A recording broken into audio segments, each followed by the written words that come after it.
মিলে আমার মাথাটা। আরে মল্লিকা, তুমি কখন? এই তো আচ্ছা, আপনার জন্য অপেক্ষা করছিলাম। এই কি কাণ্ড, তুমি আমাকে ডেকে পাঠালে না কেন? আপনি কত কাজে ব্যস্ত থাকেন, আপনাকে আবার ডাকাডাকি করবো কেন?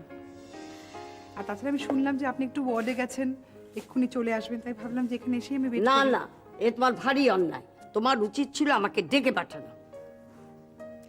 আমি ব্যক্তিগত কাজে এসেছি আপনার কাছে। কি কাজ বলো তো? হ্যাঁ, প্রথমে বলো তোমার ছেলে কেমন আছে। ছেলে ভালো, দেখি ডক্টর মুখার্জি কবে রিলিজ করেন। তুমি কিন্তু একটা কাজ খুব ভালো করেছো, নিজের ছেলের ট্রিটমেন্ট নিজে না করে ডক্টর মুখার্জির হাতে ছেড়ে দিয়েছো। আফটার অল, আগে তুমি মা, পরে তুমি একজন ডাক্তার।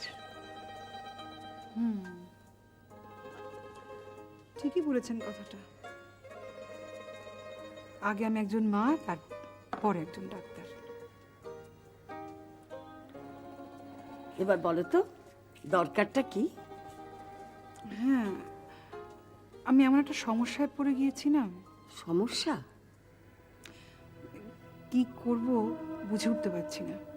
তুমি সংকোচ করো না, বলো কি সমস্যায় পড়েছো। পৃথা, পৃথা? পৃথাকে নিয়ে সমস্যা। পৃথা? হ্যাঁ, তুমি আগেও বলেছিলে তোমার ছেলে ওকে একদম সহ্য করতে পারে না।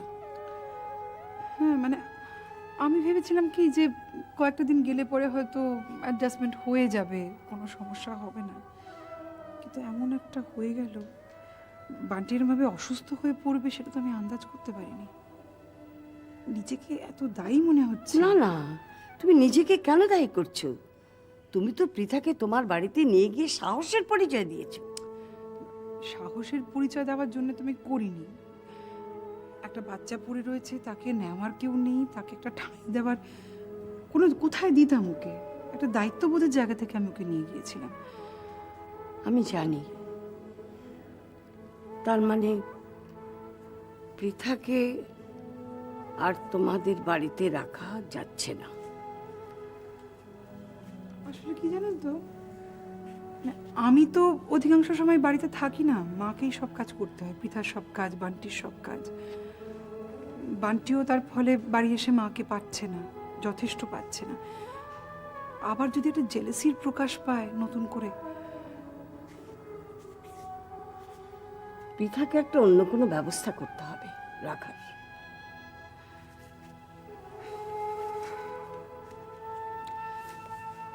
এছাড়া তো আমি আর কোনো উপায় দেখছি না। মানে আবার যদি নতুন করে অশান্তি শুরু হয়। হ্যাঁ, সেটা তো হতেই পারে। দেখুন, এটা আমার নিজের সন্তান হলে আমি কিরমভাবে ভাবতে পারতাম। দেখো, আপন পর বলে তো একটা কথা আছে। যাগে, তুমি আর এই অশান্তির মধ্যে জড়িও না। আমি কয়েকদিনের মধ্যেই পৃথার একটা ব্যবস্থা করব।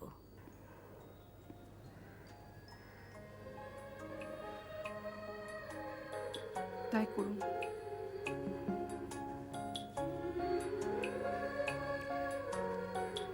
আমি আপনার কাছে কৃতজ্ঞ থাকব।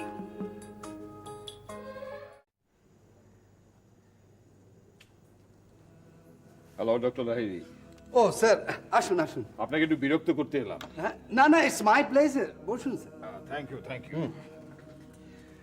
এই কোনো জরুরি কাজে বাধা দিলাম না তো? না না, একদম না, একদম। আচ্ছা, আপনি এত সংকোচ করছেন কেন বলুন তো স্যার? এই যে আপনি আপনার ভ্যালুয়েবল টাইম ওয়েস্ট করে আমার সঙ্গে দেখা করতে এলেন, এটা কম জরুরি নাকি? সবসময় তো নিজেদের কাজ নিয়ে ব্যস্ত থাকলে চলবে না। মাঝে মাঝে আমাদের ভিউজগুলো আদান প্রদান করতে হবে, খবরাখবর নিতে হবে। হ্যাঁ, নইলে আমরা কালিক কিসে? হ্যাঁ নিশ্চয়ই। তাহলে প্রথমে এত হেজিটেট করছিলেন কেন? বলুন স্যার, কি খবর বলুন। খবর হচ্ছে, আপনি নিশ্চয়ই লক্ষ্য করেছেন আমাদের হসপিটালের কয়েকজন কালিগ একটা না একটা প্রবলেম তৈরি করার চেষ্টা চালিয়ে যাচ্ছে। হ্যাঁ, এই তো কয়েকদিন আগে হসপিটালের সামনে ওই বাচ্চা হওয়া নিয়ে যা ধুন্ধুমার কাণ্ড হয়ে গেল, বাপ রে বাপ। বলুন, আপনি বলুন। আমার নাম অ্যান্টি ক্যাম্পেইন খবরের কাগজে, টিভিতে উল্টো পাল্টা সমস্ত নিউজ দিয়ে আমাকে পাবলিকের সামনে একেবারে ভিলেন বানিয়ে ছেড়ে দিল। It's very bad, really very bad. I never support this sir. হ্যাঁ, একজন কলিগের বিরুদ্ধে কুৎসা রটিয়ে ওরা কি আনন্দ পায়, এটা আনএথিক্যাল কাজ। এথিক্স? আরে মশাই, কলিগ হিসেবে সামান্য সৌজন্যবোধ দেখাতে সংকোচ বোধ করে, আর এথিক্স সে তো অনেক পরের ব্যাপার।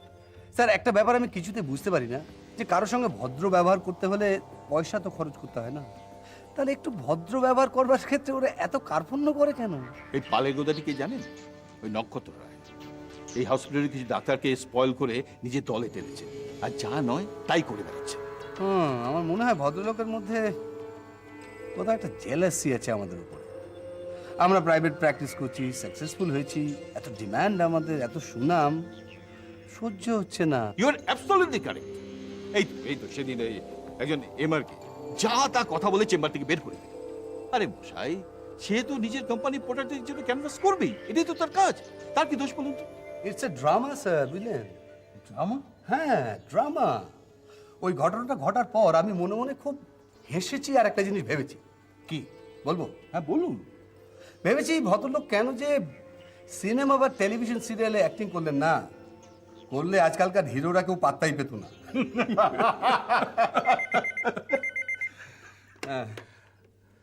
Doctor Lahiri speaking. কে? ও ভট্টাচ, হ্যাঁ বলুন বলুন, কি ব্যাপার? হ্যাঁ নিশ্চয়ই।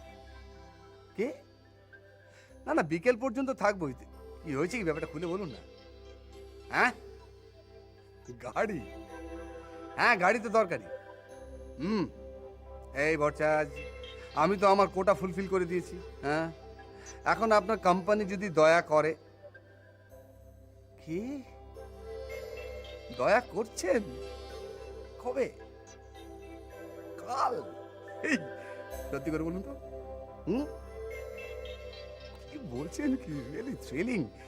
গাড়ির চাবি দিতে সুজাতা রায় নিজে আসছেন?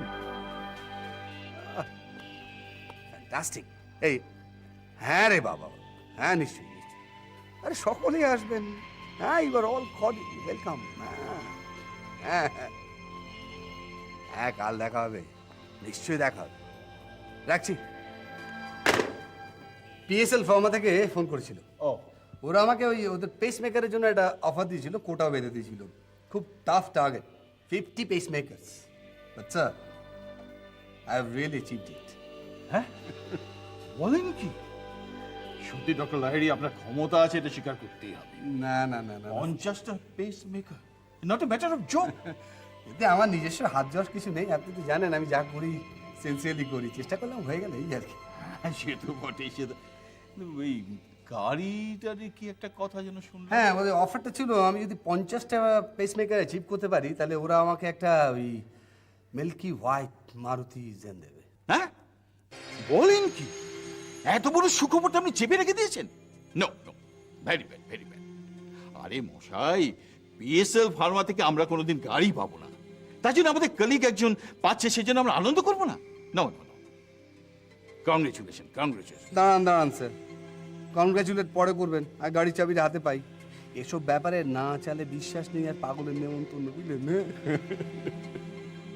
কিন্তু একটা ব্যাপার বুঝলাম না, কি সুজাতা রায় না কি যেন একটা বললেন, কি গাড়ির চাবি আপনার হাতে তুলে দেবে? হ্যাঁ, ঠিকই শুনেছেন। আচ্ছা, বিএসএল ফার্মাতে সুজাতা রায় বলে তো কারোর নাম শুনিনি, কিন্তু কে বলুন তো? ধৈর্য ধরুন, ক্রমশ প্রকাশ। আমি জানি ঋত্বিক, আমি বুঝতে পারছি যে বান্টির অসুস্থতার জন্য তোমরা আমাকে ব্লেম করছো, তুমি মা আমাকে দায়ী করছো। না না না না মল্লিকা, না না না, শোনো শোনো শোনো, তুমি ভুল করছো। আচ্ছা দেখো, আচ্ছা অসুখ তো মানুষ আর করতেই পারে, তার জন্য কাউকে দায়ী করাটা তো। না, তোমরা মুখে বলছো এমন তো নয়, কিন্তু আমি বুঝতে পারছি। ইনফ্যাক্ট আমার নিজেরই তো মনে হচ্ছে, যে আমি হয়তো এরমভাবে এতটা জোর না করলেও পারতাম, এতটা চাপ সৃষ্টি না করলেও পারতাম। না মল্লিকা, সেসব তো পাস্ট হয়ে গেছে, এখন কেন তুমি এসব কথা টেনে আনছো বলো তো? আনছি কারণ আমার মনে হচ্ছে যে আমার নিজের এই পাস্ট থেকে আমি শিক্ষা নেওয়া উচিত। আই মিন ইট ঋতিক, দেখো, মা হিসেবে আমি আর বান্টির উপর কোনো আমার অধিকার ফলাবো না। আমি জানি ও তোমাকে মিস করে, তুমি ওকে ছাড়া থাকতে পারো না। যদি মনে করো ও তোমার সঙ্গে গিয়ে থাকতে পারে, আমার কোনো আপত্তি থাকলো না। কি বলছো কি মল্লিকা? ওইটুকু একটা ছেলে মাকে ছেড়ে থাকবে কি করে? আর তাছাড়া আমি খুব ভালো করেই জানি যে তুমিও ওকে ছেড়ে থাকতে পারবে না। ভালো, তুমি যদি এতদিন ওকে ছাড়া থেকে থাকতে পারো, আমার না পারার কি আছে? আমার কথা ছেড়ে দাও। হ্যাঁ, আমি আর কতটুকুই বা দায়িত্ব পালন করেছি ওর প্রতি। না মল্লিকা, না না না, তুমি অকারণে নিজেকে দায়ী করছো, অকারণে। আচ্ছা দেখো, বান্টির জীবনে তোমার ভূমিকা, তোমার জায়গা, তোমার দরকার আমার চাইতে অনেক বেশি। আর তাছাড়া আমার কাছে গেলে ওর দেখাশোনা করবে কি? তুমি তো খুব ভালো করেই জানো যে আমি কিরকম কেয়ারলেস, কিরকম ইরেসপন্সিবল লোক। কবে কি বলেছিলাম এখনো মনে রেখে দিয়েছো? এই বিলিভ মি, আমি সে সমস্ত ভেবে বলিনি। আমি তাই বললাম।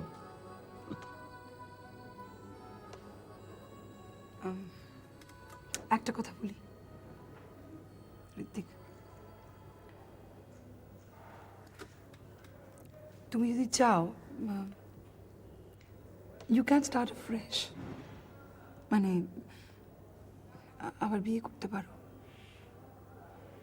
আমি ডিভোর্স দিয়ে দেবো।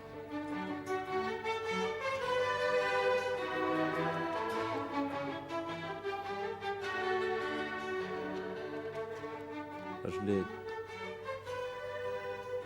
আসলে আমি তো এটা নিয়ে কোনোদিন ভাবিনি। তবে তুমি যখন বললে তখন বলি, আমার পক্ষে বোধহয়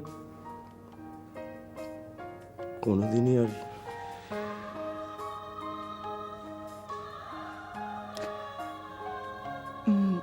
ডক্টর মুখার্জি তো বললেন যে বান্টিকে 2-1 দিনের মধ্যেই রিলিজ করে দেবেন। তো বাড়ি গিয়ে যদি রোজ বাবাকে দেখতে চায়। ভাবছো কেন? আমি না হয় রোজ একবার করে গিয়ে ওর সঙ্গে দেখা করে আসবো। আর তোমার কাজের ক্ষতি হবে না? হলে হবে, কি করা যাবে? আসলে আমি আমার কথাটা নিয়ে ততটা ভাবছি না, ভাবছি অন্য একটা কথা। আমি ভাবছি পৃথাকে নিয়ে। বান্টি যদি ফিরে গিয়ে আবার ওই রকম একটা বিহেভ করে, ডক্টর মুখার্জি বললেন যা তাতে। তোমরা পৃথাকে নিয়ে কিছু ভেবো না, যা করার আমি করব।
কি ব্যাপার, এত তাড়াতাড়ি কফি হয়ে গেল?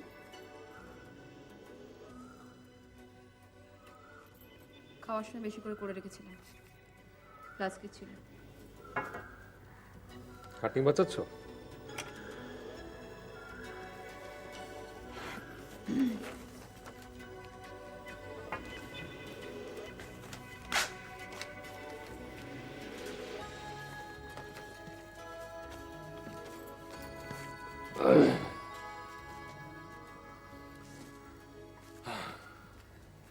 কি হলো?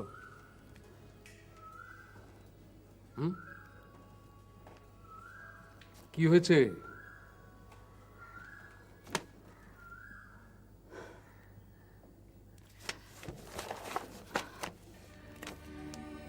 আচ্ছা,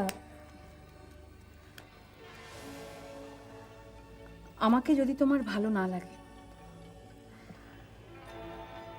আমাকে যদি তুমি অস্বীকার করতে চাও, তাহলে তো সেটা আমাকে বলতেই পারো। বাইরের কোনো লোককে বলা দরকার কি আছে? মানে বুঝতে পারছো? না, দেবমাল্যকে তুমি বলনি যে সুজাতা কে, তাকে আমি চিনি না। দেবমাল্য সেটা কে? চিনতে পারছো না, নাকি না চেনার ভান করছো? সুজাতা, ভান করাটা আমার স্বভাবে নেই, এটা তো এতদিন আমার সঙ্গে থেকে তোমার জানা উচিত। দেবমাল্য হচ্ছে আমাদের কোম্পানির এমআর। আমাদের একটা প্রোডাক্ট নিয়ে তোমার কাছে ভিজিট করতে গিয়েছিল। তুমি বলেছো যে ডক্টর আর পেশেন্ট ছাড়া তুমি কাউকে চেনো না। ও ও হুম, হ্যাঁ, এটা এসছিল একটা ছেলে, অল্প বয়সী। উফ, তো ন্যাগিং টাইপ, এক কথা। তার মানে ন্যাগিং মনে হয়েছে, মানে তুমি তোমার স্ত্রীকে অসম্মান করবে? অসম্মান করলাম কোথায়? হ্যাঁ, এই মাত্র তুমি তো এই কথা বললে, স্বীকার করলে তো তুমি এই কথা বলেছো কোন কথাটা? যে ডক্টর পেশেন্ট ছাড়া তুমি কাউকে চেনো না। হ্যাঁ, তো তাতে অসম্মান কোনখানটা করা হলো? তার মানে আমি তোমার কেউ নয়? ব্যাপারটা মানে এরকম দাঁড়ালো? দেখো, কোনো এমআর সে যদি মনে করে যে আমার কাছে এসে আমার স্ত্রীর নাম করলে সে বিশেষ কোনো সুবিধে পাবে, খাতির যত্ন পাবে, এটা তো হয় না। বারবার তোমার নাম করছিল, আমি ভীষণ ইরিটেটেড হয়ে আমি ওই সমস্ত কথাগুলি বলেছি তোমাকে। ছিল আশ্চর্য, কি কথা বলছো তুমি? আমার নাম করেছে বলে তাকে তুমি তাড়িয়ে দিয়েছো? ওর কাছে কতটা আমি ছোট হলাম বলো তো? তুমি বুঝবে না, বুঝবে না, বোঝার চেষ্টাও করছো। জায়গায় তো থাক না, একটু সময়টা থাক, ভালো লাগছে না, ভীষণ টায়ার্ড লাগছে। না না, যা বোঝার আমি বুঝে গেছি, যা বোঝার আমি বুঝে গেছি। আমি একটা কথা বলছি শোনো, নেফ্রোলজি ছাড়াও কিন্তু তোমাদের স্পন্দনে কিন্তু অনেকগুলো ডিপার্টমেন্ট আছে, আর গোটা দেশে স্পন্দন ছাড়া অনেক হসপিটাল, অনেক নার্সিংহোম আছে। কাজেই তোমার সাহায্য ছাড়া আমাদের পিএসএল ফার্মা বন্ধ হয়ে যাবে না, আর আমার কেরিয়ারেরও কোনো ক্ষতি হবে। ঠিক আছে?